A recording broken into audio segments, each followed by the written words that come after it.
What is up, Rap Potential YouTube, and welcome to the Rap Potential YouTube channel. This video, we're going to yank this 12A out. I'm going to yank it apart tonight, and we're going to look at this busted coolant seal. Then, I'm going to clean it, and I'm going to put it back together. But, I probably won't show you all that in the video, because, you saw me build a 12A for the last one. So, with this car, it's an 84. We haven't had an 84 on here in a while, besides the last time we had this exact car on here. But, what have y'all been asking for 84 stuff? Y'all want to see some rat's nest and some rat's nest delete, how to put the rat's nest together, etc., etc. So this car is perfect for that because it has a rat's nest on it. You can see, all in there, all fresh, all brand new, hoses, everything. So, I'm going to get to yanking this apart, but while I'm doing that, I'm going to film a nice little video for you guys about some of this other stuff. So, but this is kind of going to be the overall video about all of it. So, we're going to go ahead and start ripping this baby apart. The other thing that I'm going to do in this video, I got to pour some concrete outside tomorrow morning. And yeah, that should be pretty exciting. So, kind of to set up the next week of videos here. Okay, so I've kind of been getting tired. Like this past week was a little rough for me here at the house because, well, didn't have power for a day and a half. The office was out of power for 2 days, so I didn't get to work that much, which means we were kind of jamming some stuff out at the end of the week. You know, it was just an overall pretty bum week for me here. So I've been trying to figure out a good way to bring myself back up, so I'm going to use you guys. So I'm going to try to crank out a video a day all week next week. And what that means is that I'm going to have to really do some work. So it might be a mountain bike video, might be a car video, might be a who knows video, but this video, we're tearing this car apart, and you're going to see this broke coolant seal. I'm going to clean some bits and then work on the mountain bike jumps. So, let's get this thing apart. Expect some how-to videos next week. I've already got one filmed for an S5 NA rat's nest setup, and then we'll do this one for an the S2, I guess, or S3. It's tough for me. Everyone calls the GSL SE a Series 3 RX-7, but if the series go by years, right?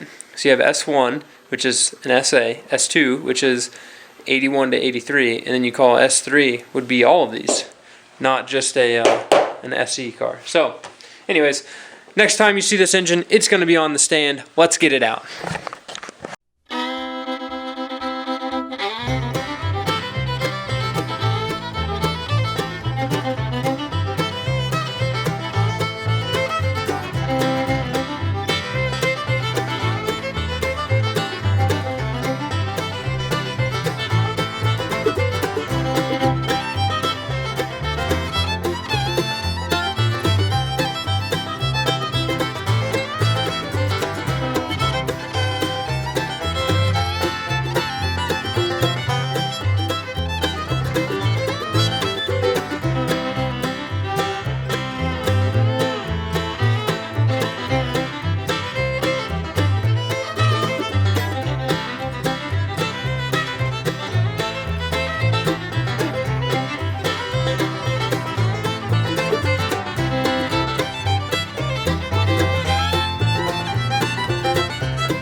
Also, I've got the motor coming apart here, and you can see the coolant seal didn't fail at the part where they put it together here. It actually failed on this side.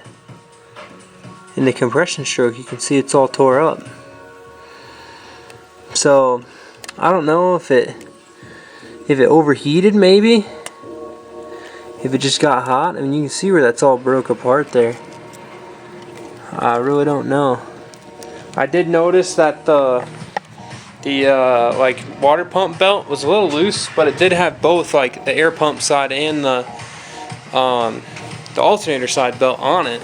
And the air pump belt was pretty tight, so I don't think that would be spinning with just the alternator belt being a little loose, but I don't know, who knows, maybe that's what caused it to overheat, or if it did overheat. I mean, outer coolant seal looked fine. So, I don't know. It's a dirty mess. This is what it looks like when you get coolant inside the combustion chamber. So, everything looks pretty fine, so we'll get that put back together, but get it cleaned and put back together with new stuff. And then I guess I'll go through the cooling system, make sure his temperature gauge works, and maybe just put like another mechanical temperature gauge in there somewhere for him. It's like down under the dash, just so he can keep an eye on it, you know? I don't know. So, but for now, we'll keep tearing this down.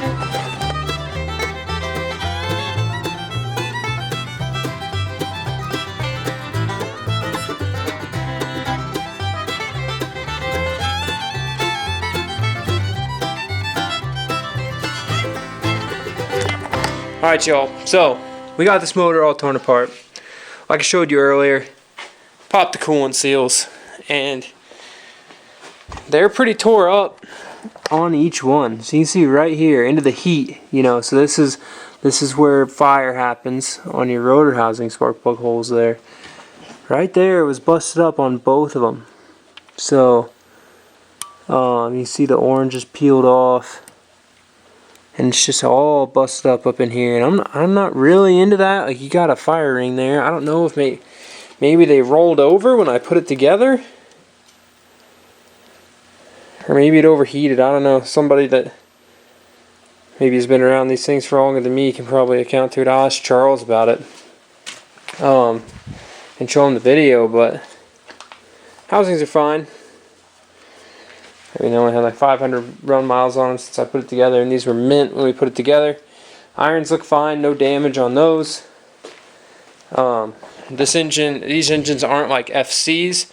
Usually an FC motor, you'll have part of the coolant groove actually break off into the motor, and then you'll start leaking there. But other than that, just good old-fashioned coolant seals are wrecked.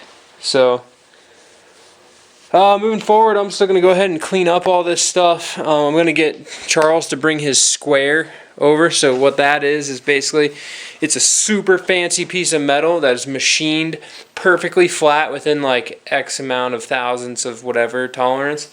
And you take it and you lay it across the iron, crossways, flat, and it can measure to make sure the iron is still flat. It's also what you use to like measure step wear and stuff. So I want to measure these to make sure they're not warped if it did get too hot to overheat. Usually, from what I've read, the aluminum housings are pretty tough to warp the housing because aluminum's just, I guess it's just a stiffer metal, but in the orientation they're at too, it would be a little harder to warp them. But I kind of want to check all that. It was a little hard to disassemble the engine, i.e. the dowels were kind of like, I wouldn't necessarily say stuck, but I did have to use my hammer a little more than I usually do, tearing these apart. So, yeah, I mean, everything else looked just fine. E-shaft's fine, rotors are fine. Some of the side seals are a little gummed up in there just from where they'd been sitting with water in the combustion chamber, so I'll tap them and get them all out of there and get them all cleaned up. But, yeah, it irks me, you know, it sucks when you put an engine together and you give it back to the guy and he's driving it and has issues with it, you know. It's best to have him go and knock him back, right? So I don't really know. I don't think any internal engine failure is what caused it. I do think that maybe it just overheated. Like I said, that belt was a little loose, but I mean, it's got a clutch fan, you know, unless he was like really killing on it and it was low on coolant or whatever. I don't know. Really don't know what could have killed it, but it just drives me up a wall that it's back and that it's broken, and it's all of them. I figured it would just be like one, just the rear or something, rear rotor or something weird. I don't know. So comment below if you know what's going on, because I apparently don't, as I've said 600,000 times. And with that, it is now midnight 30. on a Friday night because it's quarantine. That's what we. Alright, so we're at Charles' house here. We got the book out for Wankel engines. So basically like criteria of replacement parts. So you can check all your used stuff. So basically, right here, we're checking to make sure that the iron is square. Okay, so if you can imagine you get a piece of metal really hot, it's going to twist and bend and mangle itself. And you don't want to put an engine together that's got warped plates because your coolant seals will never seal. So, the procedure as here. So you need a straight edge. No, this is not a Office Depot pink ruler. This is like a fancy straight edge. And then a feeler gauge, so 0.04 or that size. Here's the like cross procedure you do. So you take the straight edge, you lay it down on there, like that. Take your feeler gauge, 0.016, you can see it, this one's a little dirty. And basically, if this feeler gauge fits under here in any spot, then your plates are warped beyond being able to use them. So it's like a grid. You do it right here, you move this to over here, and you do it up here. Make sure it can't go, and then you rotate it 90 degrees this way. Right? Yeah, that's about right. And check it. Make sure it's all square. It is very pertinent whilst doing this procedure that you clean the mating surface very well. So I cleaned it with a wire wheel. We took a razor blade, scraped it all smooth so it's all flat, no edges. So the rear iron checks out. I'm gonna go ahead and do the rest of them, and we'll update you on that. The other thing that we did is that we resurfaced the housings. So looking fresh, ready to go back together. I am putting new apex seals and apex seal springs in this motor. It's good to replace them each time you have it apart. Make sure everything's solid. So that's that. So I'm gonna check these other ones. We'll get back with you. All right. So we measured all of them. All of them are not warped within spec.